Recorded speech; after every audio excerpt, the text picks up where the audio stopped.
欢迎各位来光临我们这一场的主要的讨论。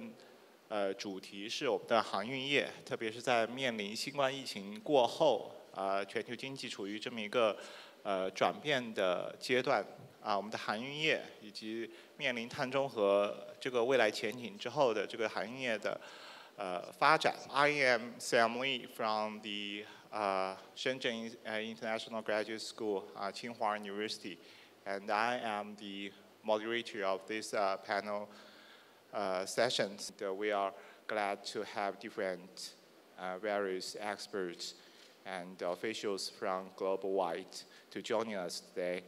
Firstly, I would like to welcome Mr. Ambassador. The name would be Zina Bradstein, the ambassadors of Norway to China, and she will be the first one to join us to give her expert views about the future of shipping industry. Welcome. Thank you, Sam Lee, for the introduction, and I am also very happy to join you today. The maritime industry has been influenced by several different challenges over the few years. The global shipping industry is easily affected by geopolitics, by protectionist measures, and by global crises. And disruptions have demonstrated the vulnerabilities of our globalized economy and its dependence on an efficient maritime transportation system with continued market access and functioning logistics. Norway, just like China, is an ocean nation, and ocean policies will always be a top priority. So I'm happy to talk a bit about Norwegian priorities and views today. In Norway, the transport sector accounts for almost a third of our total emissions. Therefore, making maritime transportation greener is a high priority. We will continue to promote the development of green shipping and digitalization in shipping, as well as the coexistence of the various ocean industries. We will lead an ambitious policy to cut emissions from our national maritime transports and fisheries. The international maritime industry is in the middle of having to rethink and restructure for the future. The maritime transport sector is crucial to reduce global greenhouse emissions. While the pace of this transition is not yet decided upon, the direction is clear. The world maritime fleet will need to decarbonize. In support of sustainable development, governments must remain committed to the existing global regulatory framework for shipping and the maintenance of maritime free trade principles. Actions to enhance transportation to green shipping is important for Norway in policies for domestic shipping and on the international arena addressing the global shipping industry. Therefore, let me talk a bit about our approach towards reducing emissions from domestic shipping.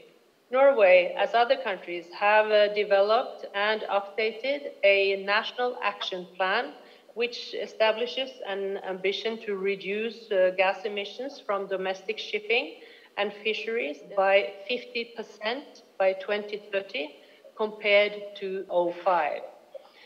Several actions have been taken and further actions are being assessed. We are using a combination of requirements, carbon pricing, support schemes, and private-public partnerships. We aim to be in the forefront of developing and deploying low and zero emissions solutions in shipping, and we hope that other markets can benefit in our experiences and solutions. We must speed up the fuel shift by introducing carbon-free fuel and low and zero emission solutions. One example from Norway is the transformation of our national ferry sector to low-emission vessels. The world's first LNG ferry started operating in Norway in the year 2000, and the first fully electric ferry in 2015. This year, the operations of the world's first hydrogen ferry will start in the western parts of Norway. Also, the first ammonia vessel will be ready for operations in the offshore sector in 2024. Another recent example is the conversion of cargo ships from diesel to battery hybrid. We need to strengthen and build new connections in order to be successful in the major transition that lies ahead. For example, the developments in the ferry sector were the results of good public-private partnerships. Specifically, the use of zero-emission requirements in public procurement processes have also been successful. This had already led to approximately 80 electric ferries so far. We are also assessing this approach for high-speed passenger vessels. On the international arena, I want to underline the importance of the IMO processes in reducing emissions from ships. Following IMO's ambitions, greenhouse gas emissions from international shipping are to be reduced by 50% within 2050 compared to 2008 levels. Fulfilling these ambitions will be challenging and will fundamentally change the maritime transport sector as we know it. But substantial cuts in greenhouse gas emissions from international shipping are needed to reach the goals of the Paris Agreement. The good thing is that stricter international requirements and ambitious goals will also help to build a larger international market for green shipping. And I truly believe that this is also bringing new opportunities for economic growth and to create more green jobs in maritime industries. Norwegian companies, including the ones who are present at the CMEE this year, are proud to be in the forefront of developing and deploying new marine technologies, high-tech and innovative such as low and zero emission solutions. Norwegian companies are benefiting from their long experience in the offshore industry to provide advanced integrated vessel designs, systems, and solutions for offshore wind. Dear friends, China is a very important maritime partner for Norway. For Norwegian ship owners, China constitutes one of the most important markets abroad, particularly in the deep sea segment. In 2019, around 3,500 Norwegian ships called on ports in China, mainly car carriers, bulk carriers, and chemical tankers. As of 2022, Norwegian ship owners have 13 vessels on order from Chinese yards, and Norwegian yards have also established production in China. So a significant number of Norwegian businesses in China are active in the maritime sector, covering mainly maritime technology, ship design, equipment and component supply, agencies consulting legal and financial services. Chinese yards also constitute an important market. Reforming the shipping industry with the green solutions is something that Norwegian and Chinese actors can cooperate on, and which is already happening. So I am very much looking forward to that. To sum up, there are plenty of challenges ahead in the shipping industry. I, however, believe that we have the tools and the resources ready to turn the challenges around. We need to innovate and find new ways of expanding the marine economy and create value from the oceans sustainably. And we need more international cooperation. So with that, I'm happy to have shared some of the views from Norway, and thank you so much. Thank you, Ms. Ambassador. 接下来我们欢迎李延庆秘书长。首先，我要特别感谢和回应刚才挪威大使女士他讲到了合作，讲到了低碳。我觉得这个问题呢，对我们这个全球海事工业的变化，这是一致的。而且对中国船舶工业来讲，我们也是一致朝这方面努力。在这儿呢，我还要特别喊话一下，中国和挪威造船工业、海事工业还要进一步加强合作。我特别希望在这次深圳海博会之后，我们能够建立更紧密的这种沟通联系。中国船舶工业行业协会特别愿意做架设好中挪两国海事工业各个企业之间密切合作的桥梁的作用。2年前，我也在深圳海博会上讲了我们面对的一些问题。那么过了2年，那么现在呢就有些新的变化。我这张图呢是过去20年整个新造船市场的一个情况，把它分成了这么若干个调整周期。其中呢，这个上面呢，我们都可以认为这段时间是造船的超级周期，大家航运呢、造船啊都非常的热闹啊，也挣到很多钱，大家都很高兴。自从2008年金融危机之后，一下子我们就进入到跌到低谷，也不光是我们造船和航运，全球经济进入低谷。在这个时候，我们就有2个时间段，一个是市场回落期，那个时候绝大部分人都希望这个调整就是2年、3年、5年，没想到调整了那么长时间，所以可以理解为需求萎缩，产能过剩，产业一直在煎熬，所以经历了差不多10年的调整。那么现在呢，我们认为这个能量已经聚集的差不多了，应该是一个新的发展周期的开端。所以2021年中国船舶工业行业协会啊，我们研究认为现在已经是开启新周期的一个新的循环的这么一个起点，所以应该对未来我们更充满希望。那么同样，我刚才讲的是造船，那么我们讲航运也是一样的周期。这个是航运在高速的发展，完了金融危机之后呢，我们也是经历了一个持续的跌幅。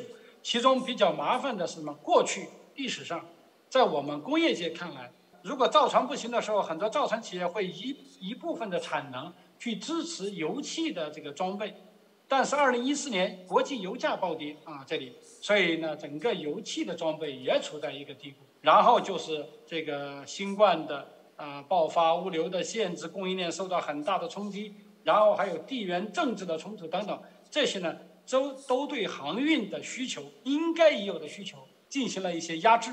那么在2020年的下半年的时候，又重新来爆发。所以说，这个航运呢，也是一种一个长期压制之后的变化。只是唯一的不一样的是，我们要适应过去航运普遍上涨的一个状态，要转向不同的细分市场的轮涨。这一点是我们需要特别注意的。我说当前的情况是什么状态呢？有几个特点，其中很重要的要回应大使刚才的一个讲话，就是我们现在绿色动力成为一个标志。2016年的时候，绿色动力船只有4%，那么现在呢，已经到了30%、56%，所以这是一个加速变化的过程。可以这么预计，未来我们整个产业界、航运界、造船界都在向绿色的动力船舶过渡。那么这里边呢，就有很多种不同的选择，是吧？有LNG 的。现在还是 LNG 做动力啊，双燃动力还是占绝大部分，但是甲醇类已经上升了，因为还有很多是依据甲醇做的改装设计，就预留。同样，乙烷类的，还有氢类的，包括我们现在还在关注氨燃料等等。我看到今天有 MAN 的专家来，他们都同时在准备着对氨燃料的发动机、对甲醇发动机的同步推出。所以说，可以这么讲，未来我们看到的是一个绿色动力船舶的世界。海工的情况也发生很大变化。刚才我讲了，原来海工和造船我们之间是一个互补的关系，可是没想到2014年之后，这个互补关系就被跌落了，导致我们在国内中国国内的产业界经常会去讨论一个问题：如果说未来油气作为能源，它的需求受到抑制的话，大家都知道我们要用替代能源。那么在这种情况下，那么海上油气的开采是不是会遇到很多新的变化呢？谁来支撑起我们传统的油气开采和装备制造业呢？所以在国内我们一直在讨论一个海洋工程新赛道的问题。那么到了今年这个情况，我们感觉呢还是有很多新的变化的。第一，油气开采装备它的租赁装备的利用率已经上升了。第二个呢，就是我们感觉到有一些新的海工跟我们认为的新的海工已经出现了一种规模化的这么一个市场，就主要是海上风电的安装以及维护支持船舶这一类的呢，可以成为部分替代过去工业界去进行这种装备转型的这么一个能力的空白。可以从这个角度来讲，我们认为是新的海工正在带动我们原来的海工在实现增长，是一种新的增长方式。产业格局呢就发生了变化。几年前我们一般讲，在造船这个领域是中日韩和欧洲4级的一个格局。我们如果以总装建造来说的话，现在中国和韩国造船工业两国合计的份额已经到了90%，所以实际上已经形成了中国和韩国造船工业领跑的一个新的格局。目前应该是这个状态。当然，设备配套工业呢，现在还在继续发展中，还很难说是一个什么状态。主机工业的格局并没有发生根本的改变。那么未来的这个挑战是什么？首先是一个宏观环境是不确定的，我们很难找到一个确定的市场。现在看是这种状态。那么整个这个海运的贸易总量的增长这个速度是不快的，所以我理解是在底部的反复交叠这个不断的增强能量的一个过程，所以我用了一个在磨底当中的攀升的这么一个过程。同样的，有一个航运减排的这个压力增大了。这个减排压力增大，刚才我看大石女士讲到了，我们主要是碳的价格的问题是市场机制的问题。我觉得欧洲很多国家特别愿意讨论市场机制的问题。其实从我工业界这个角度来看，实际上我们面对的技术挑战仍然是很大的，还有很多技术实际上呢，就是我们现在因为这个无论是欧洲欧盟区域它的立法，还是说国际海事组织在这个立法讨论推进的速度，这些呢都没有给工业界进行比较完备的技术准备提供足够的验证时间。海运我们知道我们是需要减排的，但是呢，我觉得也不能过分的去讨论这个问题。为什么？因为海运的急迫性跟全球其他行业的急迫性相比，海运是没有这么急迫的。海运只占2.4%整个这个温室气体减排。所以在这个上面，我恰恰认为我们是需要去减排，需要设定目标，同时要特别注重这是技术运用的合理性，它的效益，就是经济性，还有什么？它的安全性。海运首先要保证我们海运系统的安全，然后在这上面我们再讨论如何能更快的、更高效的应用技术去解决我们现在的减排所面临的挑战。这方面呢，我是觉得实际上已经不需要再进行非常大的推动了，因为国际海事组织 MEPC 78次会马上要开79次会，明年还有80次会，这些会议呢目标大致都很清楚，航运的减排图像是清晰的或者说越来越清晰。这一点上，我觉得已经在我们这业界形成了共识。另外一个是什么呢？是我们现在一直在等待航运界有一些更明确的选择。去年有一个非常重要的事件，就是马士基呢选择了甲醇动力，实际上就给航运界选择替代燃料树立了第一个风向标。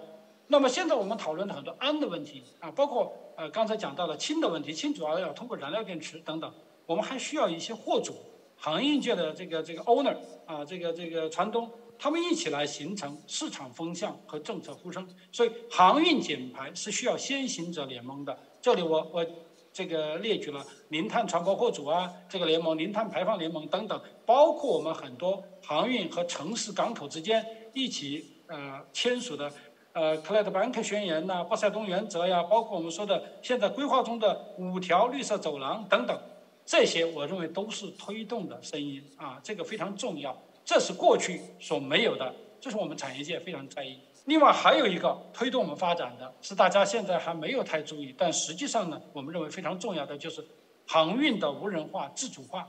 这个呢是在国际海事组织的海上安全委员会的会议正在讨论什么？讨论海上自主无人船的规则，叫 Mass Code。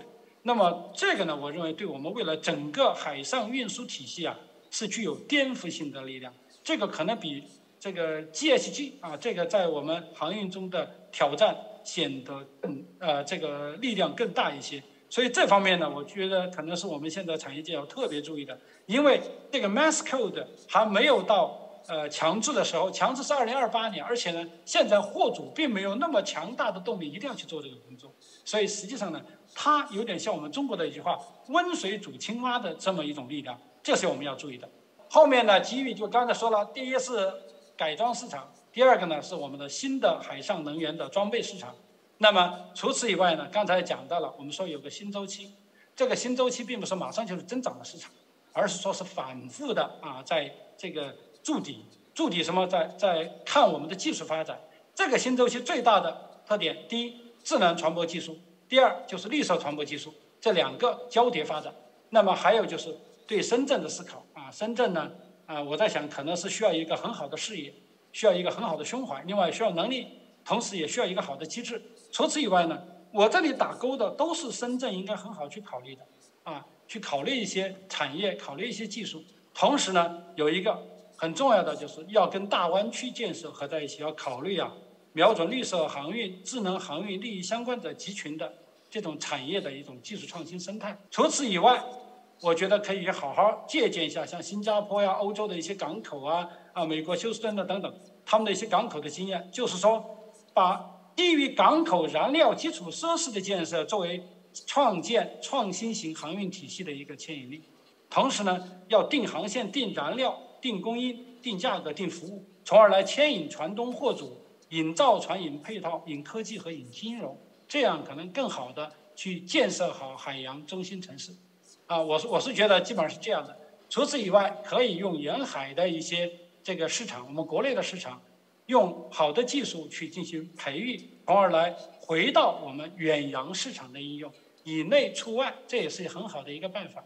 那么基本的想法是这样希望呢，我们这个深圳在海事工业颠覆性发展的历史关口能够有积极务实的一种精神，在原创科技商业模式产业生态方面创新能够展现这个世界眼光和历史主动。好，我就讲这么多，谢谢。好，我们谢谢李秘书长。Okay, so I think Mr. Li has articulate the futures of the shipping industry is facing for the future decarbonization. That's why I would like to introduce my co-author, the head of region Asia Pacific and Main Energy Solutions, and to talk about his views about the future of the shipping industry. Let's welcome. Thank you very much, Sam, for introducing me. It's a great pleasure to be with you here today. Okay, so MIN, we have engineered solutions for the industry for more than 250 years. And we've been present in China for more than 120 years, actually. And right now, we are engineering solutions for the biggest challenge we are facing yet as humankind. So the solutions that we typically engineer at MIN are very big. We design big power plants and very big ship engines. We're also the biggest supplier to the shipping industry in terms of engines. And our goal is to move those big things to zero emissions for all the sectors that matters the most in decarbonization. So I guess it comes as no surprise to you that an engineering company thinks that we can engineer our way out of the crisis that we are in now. Maybe I'll be a little bit provocative too, because the solutions to decarbonize, that's not the difficult part. As a matter of fact, most of those solutions are already available. The most difficult part is to get international organizations like the IMO and all countries to work together to put incentives in place so that ship owners choose the cleaner solution.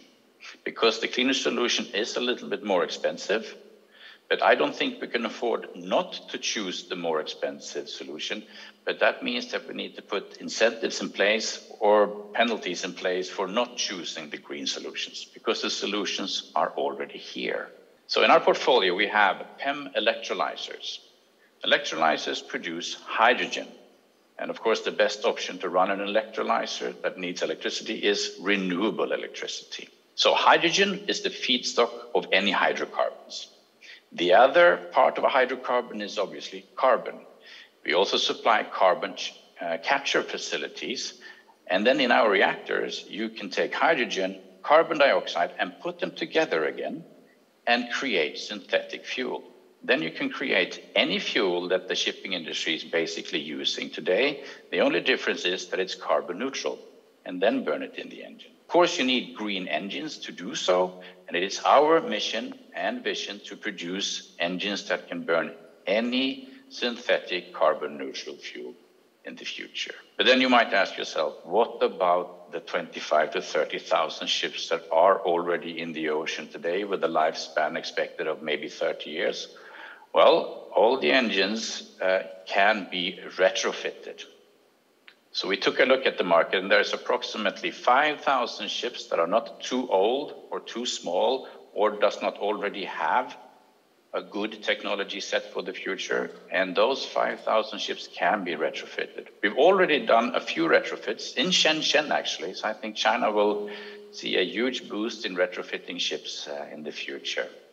But I also have a wish to the shipping industry, and that is not to realize that we can retrofit the ships when it's almost too late, because if all 5,000 ships come and want to do a retrofit at the very last moment, there will not be enough shipyard capacity in the world.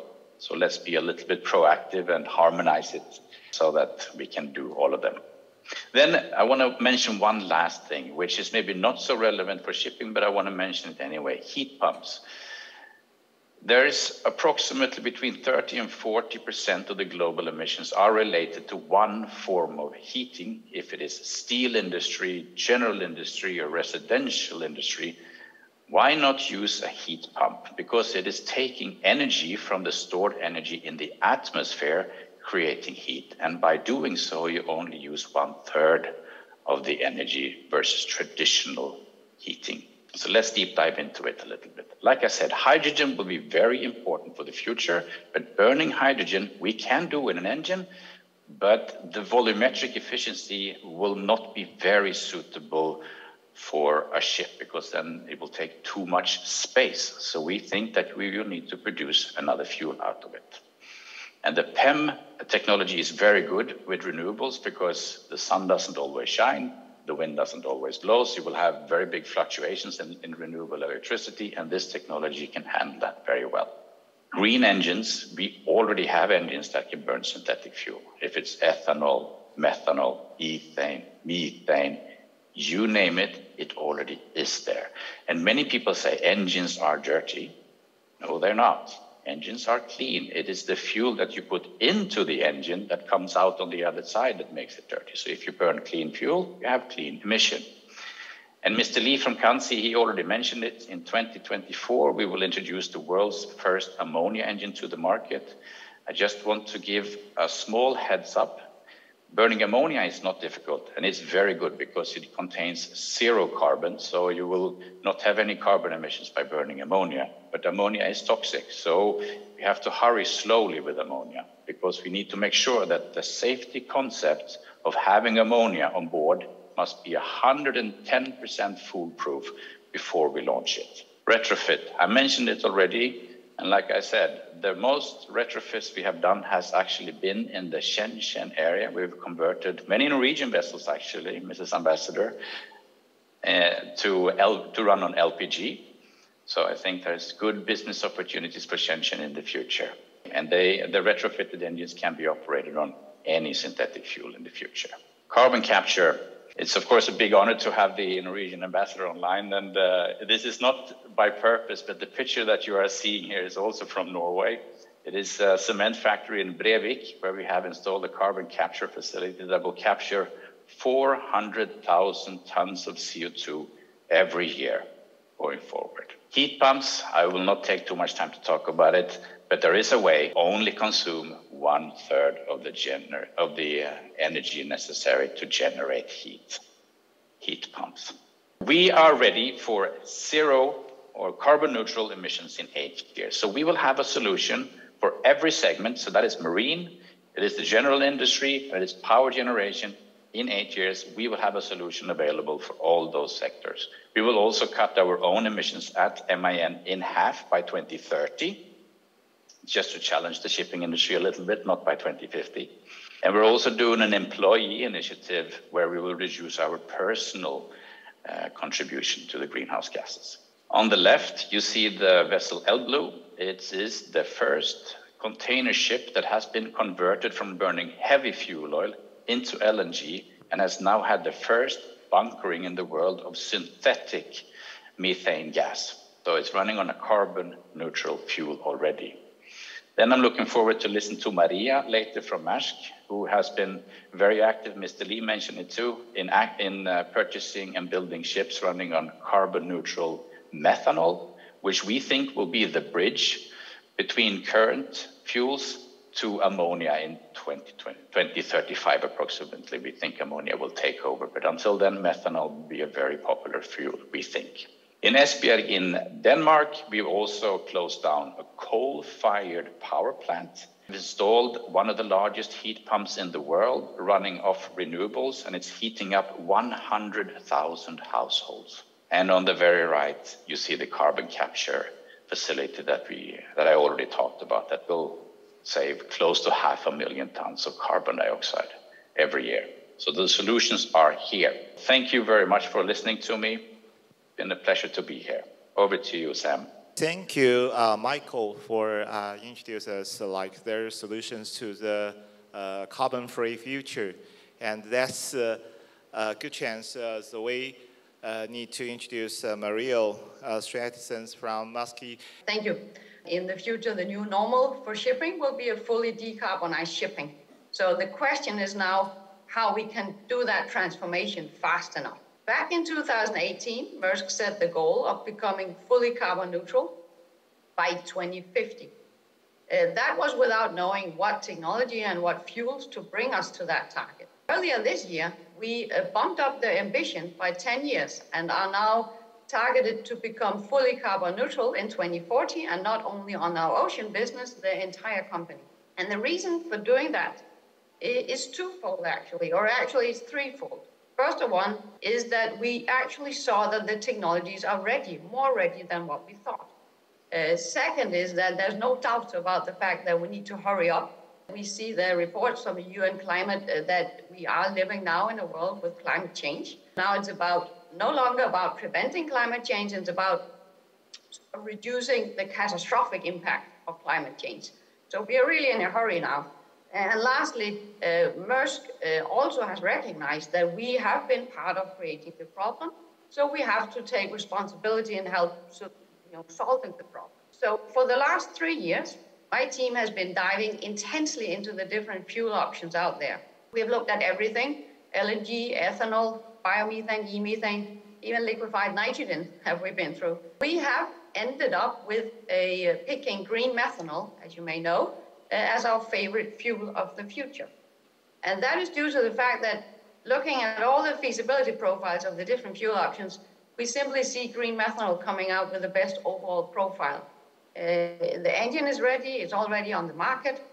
The liquid is easy to handle, it's not toxic, etc., etc. I can talk a long time about why we picked the green methanol. For that reason, we have now started our journey, and we have ordered 19 container vessels able to run on green methanol. Before I move on to sort of our two main challenges going forward, I probably should spend a few words on ammonia, because I do hear the word ammonia being mentioned often as the future marine fuel. I must emphasize, we are still evaluating ammonia as a fuel option. We have not yet decided. It is still on the perhaps list, and as Michael also mentioned, that is primarily due to the fact that ammonia is really toxic. It's just not just a little bit toxic, it is really toxic. We have to be sure that we can handle ammonia as a fuel on a container vessel before we dare move forward with ammonia. But now let me finish with the two major issues or challenges for us. The first one is scaling. We have these 19 vessels being ordered. They will consume about 750,000 tons of methanol per year in 26-25 when they're in the water. The current world production volume of green methanol is 30,000 tons. There's quite a leap to be covered there. So we really urge, the industry to help scale green methanol. whether that being biomethanol from gasification or e-methanol. We need green methanol and we need large amounts of it. If we are to reach our targets in 2030, we are looking into having to burn 6 million tons of green methanol per year. I can mention that of the 8 strategic partnerships that we already have done with companies that are looking to produce green methanol for us, 3 of those are located in China. So we do already have quite a good collaboration with China, which we hope will continue. Regarding the scaling issue, and you know it, of course, there is the big challenge of scaling renewable electricity and electrolyzers for green hydrogen production as well. And that primarily goes for e-methanol that we see as a long-term solution for us. The last issue I'll mention is the price. Normally, shipping is a low-margin business. During the later years, due to strange circumstances, we've not been a low-margin business, but under normal circumstances we are, and we expect normality to return in that regard. So price is important for us, and we have currently seen a massive increase in customer willingness to pay a premium. We have now 200 of our customers setting quantitative sustainability goals. So we do see an exponential interest in customers being willing to pay premium. But those 200 customers, we have about 80,000 customers. So to have all of those accept paying a premium, that's going to be tricky. What we're asking for is, of course, as many others, that the world will create a level playing field here on this field, and which could be done by introducing a worldwide carbon tax. But since that might have long sort of perspectives before that will happen, we do really like to see more of these subsidy schemes, as for instance, the Inflation Reduction Act in the United States. That has really made a huge difference in the business case for producing e-methanol in the United States. So if other countries may adopt other subsidy schemes as this, we will come and we will make deals. So we just urge the countries to move on that note as well. I think that was the words from my end. So thank you for your attention. Thank you, and thank you, Mary, for sharing with us about. Let's welcome 薛良玉。好的，谢谢主持人。我的名字叫薛良玉，来自瓦西兰集团市场创新部门。我们单位呢是总部设在芬兰赫尔辛基，也作为一个芬兰企业代表。那么在历史上，我们有188年的历史，在很多的领域也做了很多的创新和这个前瞻性的技术布置。前面的嘉宾在不同的角度和维度上也介绍了在去碳化、智能化以及整个产业发展角度的一些特征和实施情况。那么我这边呢，作为企业代表，我也从技术的角度和全产业链和生命周期运营的角度来分享一下在船舶去碳化、智能化方面的一些想法。那么首先呢，航运业的这个重要性毋庸置疑，在整个世界的经济贸易和商业活动中，它的作用非常重要。数十万条船运营在海上以及内河的区域，它带来的这些作用也是非常重要的。那么与此同时，因为我们所有的船舶动力的主要的动力来源还是化石燃料，所以它的排放量虽然在整个工业体系当中占比并不是非常高，但是涉及的面非常广。那瓦西兰这边呢，在过去的这么多年里面，一直致力于海事领域去碳化进程的推进，包括动力系统的效能的提高和绿色船舶燃料的使用，整个智能航行系统平台的设立，数字化作为基础的运营体系的设立，以及环保设备、碳捕捉，还有船体这个节能减排等等方面的技术都有了很大的积累。那么从这个角度来说呢，我们有时候会去比对如何才能更高效的来实现船舶去碳化这样一个目标。因为所有的企业，包括以瓦西兰为代表的我们业界同仁和伙伴们，也在往这个方向去努。从发动机角度来说，因为内燃机还是主要的动力来源，如果我们能够把效率持续的提升，在使用同样这个燃油消耗量的情况下，输出功率更大。在我们选择动力系统的时候，就可以在前期设计和布置的时候节约一些成本，同时减少机械的装机功率。那么与此同时，我们燃烧的燃料少了，排放量自然也会减少。这也是瓦西兰一直致力去做的和创新的一个方向。那么还有一个综合混合动力使用的方面，因为不同的船舶它的运营特点、航线的设定以及运营的场景各不相同，我们不会说用一种技术去覆盖所有，我们会说最适合的才是最合适的。不同船型我们可能会布置不一样的动力形式，有的是用电力推进，用发电机组来输出功率，同时配合整个船舶配电系统的优化。那么在这过程中，我们可以让所有的设备运行在最优的条件下。那么与此同时，对于油耗也是一个非常有利的这个方向。那么在运维方面，因为它运行的条件好了，整个发动机的状况也会非常好，在运营成本上也会有所降低。同时呢，船体的设计包括整个系统的选择，我们也会考虑机桨最优化的一些设计和选择。那么还有混合动力的介入，空气减阻、风帆作为助力以及太阳能的接入，那么为这个条件铺设了更好的一个平台。那么运营角度来说，现在也提到新冠疫情期间，很多码头包括人员的这个更替都受到了限制。那么我们所考虑的是，如果有一个更好的智能化的系统来支撑我们的运维的话，那有可能在人员的布置上会有所减少，让我们的船员工作的环境更好，那么船舶的运营更加安全。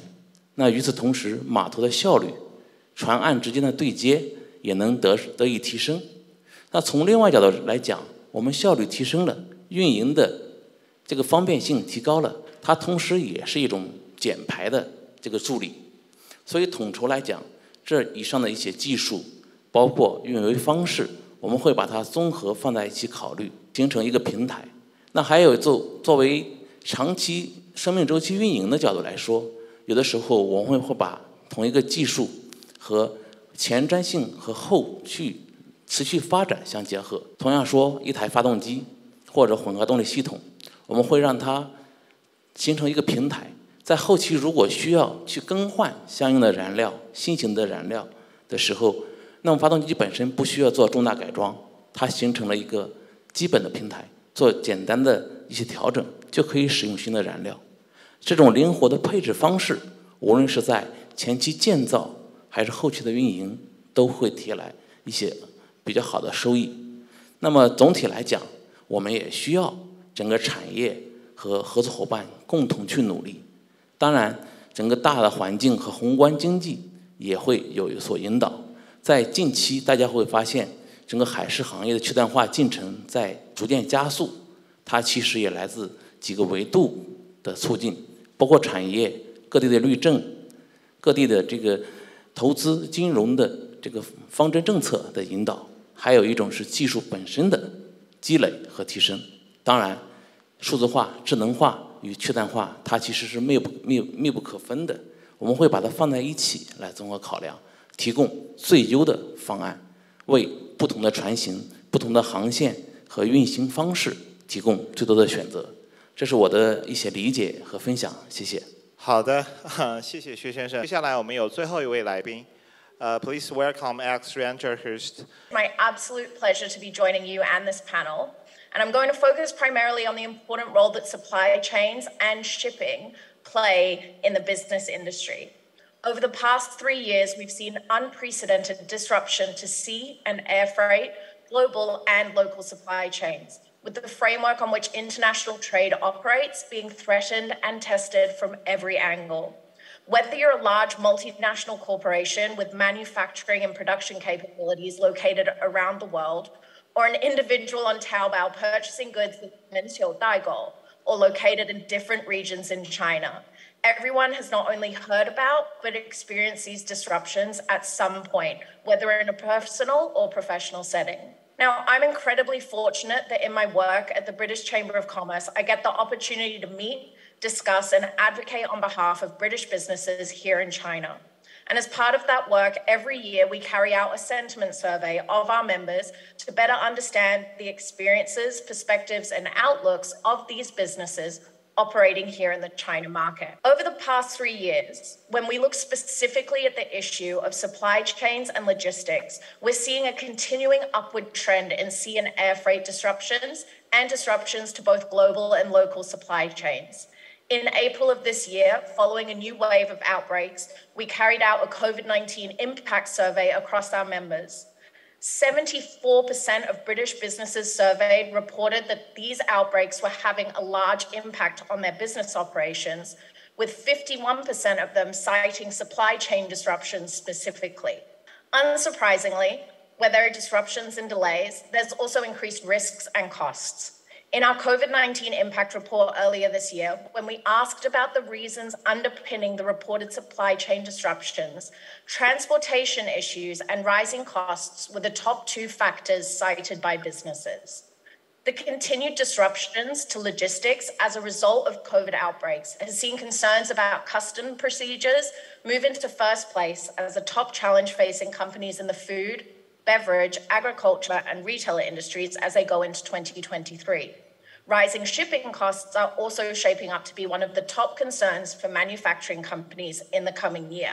Now, all of these factors understandably feed into business decision-making processes, having a direct impact on commercial competitiveness in the market. Companies are increasingly rethinking their modes of operation, and we've seen reports of rising FDI in China as companies invest in increasing their local presence in China so as to insulate themselves against these risks. As one member company that I was speaking to observed, businesses, and therefore their clients, are increasingly faced with very long lead times where they import their products, parts, or services from overseas into China. This in turn means that they're no longer as competitive when it comes to servicing the China market.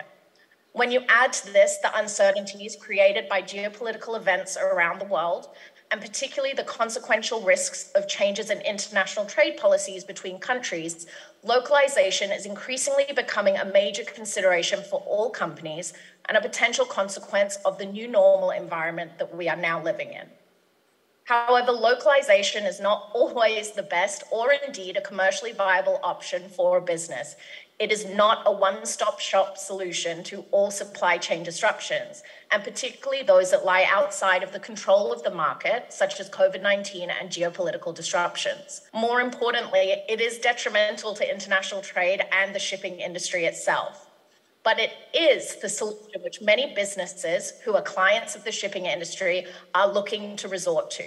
More worrying is the fact that businesses which cannot localize to remain competitive now face having to reconsider their operations and which markets they should service.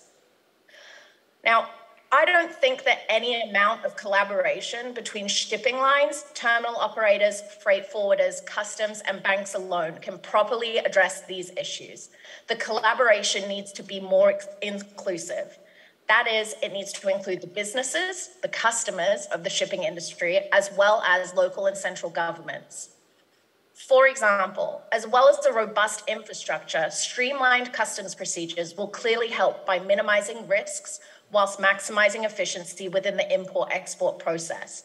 As businesses look to adapt their supply chains, fiscal support in the form of infrastructure investment and reducing import and export duties would also clearly help. We've seen pledges by the Chinese government to provide financial aid to support supply chains and their technological improvement, alongside whitelists of companies in certain sectors and directions that COVID tests be recognized on a national level. And these are all welcome examples of the support that is being provided by the Chinese government in regards to supply chains today. However, what would be a valuable addition to that process would be increased dialogue between businesses, the industry, and the government, so that businesses themselves can inform the industry and the government about the performance, risks, and challenges involved with the supply chains in their respective sectors. Through this consultative process, policies can then be tailored to directly address these issues. Where there is good, informed, and effective policy in place to support supply chains, there's also stable and continued economic growth through more robust trade and increased consumer spending. We've talked a lot about technological innovation and digitalization today, and we've seen the role of digital platforms expand exponentially in the past few years, with businesses of all sizes looking to make greater use of online platforms and online solutions. This has become more apparent as a result of the pandemic, with businesses increasingly relying on their online presence in the face of prolonged shutdowns of their brick and mortar stores. And China's digital economy is fast becoming one of the country's dominant economic forces. The efficacy and ability to take full advantage of China's large e-commerce market depends on a number of factors. Firstly, the security of the supply chains that underpin any transactions that occur there, which we've discussed. Secondly, the ability to effectively navigate China's IT and data regulatory landscape. And thirdly, whether supply chains can be totally or at least largely digitalized. Given the time we have today, I don't propose to delve into the challenges of navigating China's data and cyber regulations. Suffice to say, businesses are reporting that there needs to be greater clarity and certainty around the implementation of these regulations. I would, however, stress that any digitalization of supply chains and the shipping industry is going to require a global effort and unified standards if it's to provide the certainty needed for businesses to have the confidence to transition to a much more digitalized process. I've also heard from a number of speakers today about the decarbonization drive in the shipping industry. Decarbonization, like digitalization, is another area that will require a global effort and unified standards, and particularly as sustainability is increasingly becoming a driving factor in business decision-making. In 2021, almost a third of British businesses reported that shifting to a cleaner supply chain was a driving factor in their decarbonization strategy. However, any shift in the shipping industry towards decarbonization is going to be somewhat complicated and expensive. The shipping industry is currently one of the highest carbon emitters, majorly dependent on energy-dense fuels, and the majority of vessels currently in operation were not originally designed to utilize other alternative fuel sources. Although, as Yang Qing did point out, we're seeing an increase in new ships being designed and built to use alternative fuel sources, which is incredibly positive. I think we saw this most highlighted by the scramble that followed the announcement of the IMO's ban of non-compliant fuels commencing on the 1st of March 2020. Ship owners raced to retrofit their vessels with scrubbers in order to be compliant. And I think this feeds into what Michael spoke about earlier. We can't leave these changes to the last minute. It requires a concerted effort and a choice to make the change to greener energy. This scramble coincided with the initial COVID-19 outbreaks in China. And as a result, there were long queues at shipyards of vessels needing scrubbers whilst the ban came into effect on the 1st of March. Many ship owners felt that the ban or the new regulations had also been drafted without collaboration with them or proper consideration of what compliance would involve. So where does this leave us? Well, better collaboration is clearly required and key, but it also needs to be much wider and more sector focused, and it needs to include all levels of government and industry players. Where digitalization and decarbonization are concerned, the collaboration will need to move global if there are to be unified standards. The challenges presented by this new normal environment provide a timely opportunity to rethink and rework global supply chains to make them more robust and better insulated for the future. The shipping industry, with government help, needs to make the most of this opportunity if it's to prevent the trend towards greater localization and shorter supply chains, with the associated drop in demand. More than ever, collaboration and increased dialogues between governments, shipping industry, and the businesses that rely on it are key to navigating the future. Thank you. Thank Alex Rangers for sharing her views. I just have one last question to discuss. Ms. Ambassador, you can go first. Do you think from now it's in the next 10 or 20 years, it would be a great growth for the shipbuilding industry? I will say that in the coming years, of course, the shipbuilding industry will be extremely important. We already heard speakers today also mention that more than 80% of traded goods is transported on the oceans, and thereby it's very clear we will need ships. We need green ships. We need ships that are modernized for the future needs.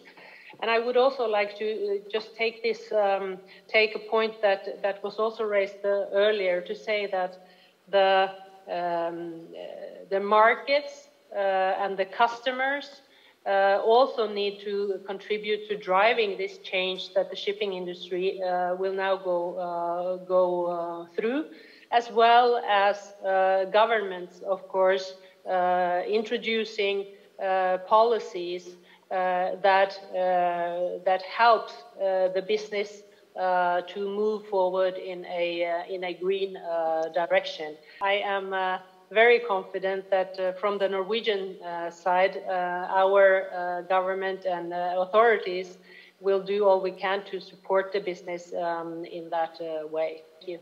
Thank you. 李延庆先生，为什么会这么乐观？从现在开始，我们会迎来一个造船工业的春天吗？我讲的是开启了一个新的发展周期。这个周期两个特点：第一是智能和自主技术在推动；第二个，绿色环保技术在推动。这种推动下，未来10年到15年，我们可以看到跟过去传统上完全不同的航运和支持航运的造船工业。